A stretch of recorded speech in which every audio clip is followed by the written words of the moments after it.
অসমের পর এবার হরিয়ানা। বাংলাদেশি নাগরিক সন্দেহে রাজ্যের 52 জনের তালিকা তৈরি করে তাদের সম্পর্কে তথ্য যাচাই করতে পাঠাতে বলা হয়েছে সংশ্লিষ্ট জেলার ডিএম ও এসপিদের। এটা করা হয়েছে কেন্দ্রীয় স্বরাষ্ট্র মন্ত্রকের গাইডলাইন অনুযায়ী। মঙ্গলবার 22শে জুলাই নবান্নে সাংবাদিক বৈঠক করে এই তথ্যই দেন মুখ্যমন্ত্রী। মুখ্যমন্ত্রী মমতা ব্যানার্জি বলেন যে জেলা ধরে বেছে বেছে 52 জনের নামের তালিকা তৈরি করে পাঠানো হয়েছে। মুখ্যমন্ত্রী বলেন যে জেলাগুলোর ডিএম এসপিদের কাছে চিঠি পাঠানো হয়েছে সেগুলো হলো মালদা, উত্তর দিনাজপুর, দক্ষিণ দিনাজপুর, কোচবিহার, মুর্শিদাবাদ, নদিয়া ও উত্তর 24 পরগনা। মুখ্যমন্ত্রী বলেন যে এরা কি চাইছে, এইভাবে বাংলাটাকে দখল করতে গায়ের জোরে ভাষা সন্ত্রাস চলছে। মুখ্যমন্ত্রী বলেন কেউ ভয় পাবেন না, আমরা আমাদের কাজ করব। এইসব করে বিজেপি যদি মনে করে যে মহারাষ্ট্র, দিল্লির মতো ভোটার তালিকা থেকে নাম বাদ দিয়ে বাংলায় ভোটে জিতবে, তাহলে ভুল করছে। কি বলছেন মমতা ব্যানার্জি, শোনাবো। বাংলাদেশ সাসপেক্ট করে আজকে আবার একটা চিঠি এসছে গভর্নমেন্ট অফ ইন্ডিয়া থেকে, হয় হরিয়ানা থেকে, হরিয়ানার গুরগাঁও থেকে, ডাবল ইঞ্জিন সরকার। সেখানে অনেকগুলো নাম দিয়ে বলা হচ্ছে in all district Kolkata, district collector মানে ডিএমদের কাছে, মালদা জেলা, দক্ষিণ দিনাজপুর জেলা, উত্তর দিনাজপুর জেলা, নদিয়া জেলা, মুর্শিদাবাদ জেলা, কুচবিহার জেলা, উত্তর 24 পরগনা জেলা এবং অল এসপিকেও বলা হয়েছে যে নামগুলো সব ভেরিফাই করে ইমিডিয়েট আমাদের জানাও এমএইচ এর গাইডলাইন্স অনুযায়ী। এরা কি চাইছে, বাংলাটাকে দখল করতে নাকি? মানে গায়ের জোরে বাংলা রাজ্যটাকে উঠিয়ে দিতে? ভাষা সন্ত্রাস চলছে, মানুষের উপর অত্যাচার সন্ত্রাস চলছে। এবার প্রত্যেকটা জেলা চুনকে চুনকে মানে বেছে বেছে জেলার মানুষদের যাতে সংকটে ফেলা যায়। আমি সবাইকে বলবো কেউ ভয় পাবেন না, আমরা আমাদের কাজ আমাদের মতো করব। মানুষকে রক্ষা করা আমাদের দায়িত্ব এবং কর্তব্য। এই সব করে ভোটার লিস্ট থেকে নাম বাদ দিয়ে বিজেপি যদি মনে করেন মহারাষ্ট্র, দিল্লির মতো বাংলায় জিতবেন, তাহলে ভুল করছেন। মানুষের বিস্ফোরণ গতকাল আপনারা দেখেছেন। কাউকে আমরা নিয়ে আসিনি, তারা নিজেদের তাগিদে এসছেন। এবং এটাও যদি চান, এটাতেও প্রায় নাম আছে 52 জনের।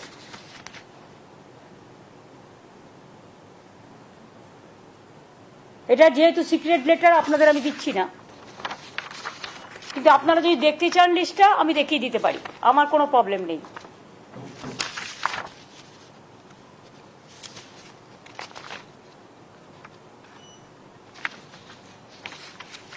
এই দেখুন ফুল পেজ লিস্ট, দেখুন ফুল পেজ লিস্ট, দেখুন ফুল পেজ লিস্ট।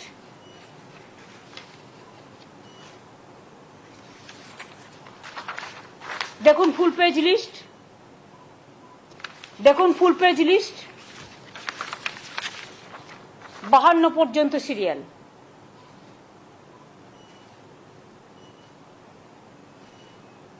এই যে জেলাগুলো বললাম, সেই জেলাগুলো সব ইনভলভ আছে। এবার আপনারা সাংবাদিক বন্ধুরা আমায় বলুন তো, আপনারা তো সব জায়গায় যান, এটা তো ইন্ডিয়ান সিটিজেনদের রাইট। ভারতবর্ষের যে কোনো প্রান্তে যে কোনো লোক যেতে পারে, কাজ করতে পারেন, রাইট টু ওয়ার্ক, এটা আমাদের সংবিধানে বলা আছে। আমাদের এখানেও যেমন 1.5 কোটি মানুষ কাজ করেন, তাছাড়াও সব স্টেটের মানুষ এখানে থাকেন, ব্যবসা করেন, কেউ ইন্ডাস্ট্রিতে আছেন। কই আমাদের এখানে তো প্রবলেম হয় না?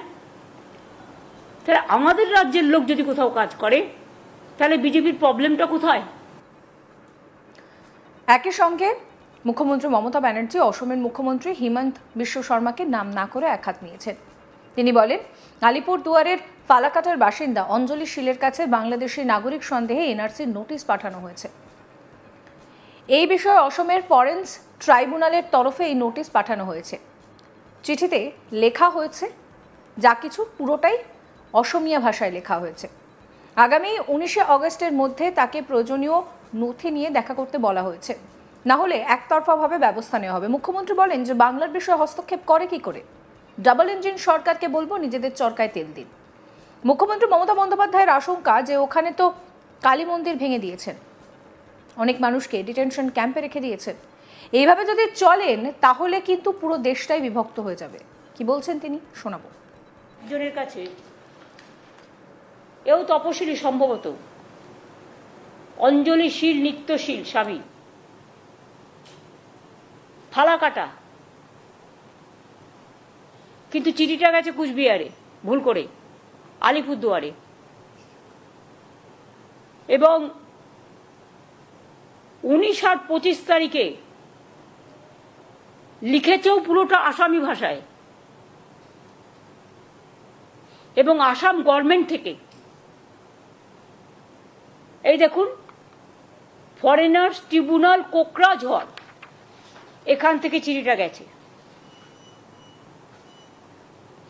বাংলার ব্যাপারে আসাম কি করে হস্তক্ষেপ করে, এটা শুধু আনএথিক্যালি নয়, আনকনস্টিটিউশনাল, ইললিগাল, এবং ওরা কিন্তু সীমারেখা লঙ্ঘন করছেন। আমি ডাবল ইঞ্জিন সরকারকে, বিজেপিকে বলবো নিজেদের চরকায় তেল দিন। ওখানে তো কালী মন্দিরও ভাঙছেন, দাঙ্গা করছেন, ঘরবাড়ি পুড়িয়ে দিচ্ছেন, মানুষ উচ্ছেদ করছেন, ডিটেনশন ক্যাম্পে সবাইকে রেখে দিয়েছেন, অনেক মানুষের নাম বাতিল করেছেন। এইভাবে যদি মনে করেন আপনারা দেশ চালাবেন, দেশটা কিন্তু বিভক্ত হয়ে যাবে, এবং দেশ যদি একবার বিভক্ত হয়ে যায় তাহলে দেশের শক্ত কাঠামোটা নষ্ট হয়ে যাবে। এটা আমরা কেউ চাই না। আমরা চাই আমাদের। 21শে জুলাইয়ের মঞ্চ থেকেই পরিষ্কার বোঝা যাচ্ছিল যে মুখ্যমন্ত্রী মমতা ব্যানার্জি তিনি কিন্তু একেবারে 26শে নির্বাচনের জন্য পুরোপুরি কোমর বেঁধে প্রস্তুত। এবার ফের একবার তিনি যখন 21শে জুলাইয়ের পর 22শে জুলাই নবান্ন থেকে সাংবাদিক বৈঠক করলেন, সেখান থেকে তিনি কিন্তু পরিষ্কার এই বাংলায় কথা বললেই বাংলাদেশি সন্দেহে অন্য জায়গায় বা ডিটেনশন ক্যাম্পে পাঠিয়ে দেওয়া সেই বিষয় নিয়ে কটাক্ষ করলেন। তিনি বলছেন যে অসমের পর এবার হরিয়ানা। বাংলাদেশের নাগরিক সন্দেহে রাজ্যের 52 জনের তালিকা তৈরি করে তাদের সম্পর্কে তথ্য যাচাই করে পাঠাতে বলা হয়েছে সংশ্লিষ্ট জেলার ডিএম এবং এসপিদের। এটা করা হয়েছে কেন্দ্রীয় স্বরাষ্ট্র মন্ত্রকের গাইডলাইন মেনে। মঙ্গলবার 22শে জুলাই নবান্নে সাংবাদিক বৈঠক করে এই তথ্যই দেন মমতা ব্যানার্জি। মুখ্যমন্ত্রী মমতা ব্যানার্জি পুরো তালিকা ধরে দেখান যে 52 জনের তালিকা সেখানে পাঠানো হয়েছে। সমস্ত খবরের আপডেটের জন্য চ্যানেলটিকে সাবস্ক্রাইব করবেন, নোটিফিকেশন পেতে বেল আইকনে ক্লিক করবেন, ফলো করতে ভুলবেন না আজ তাক বাংলার হোয়াটসঅ্যাপ চ্যানেলও।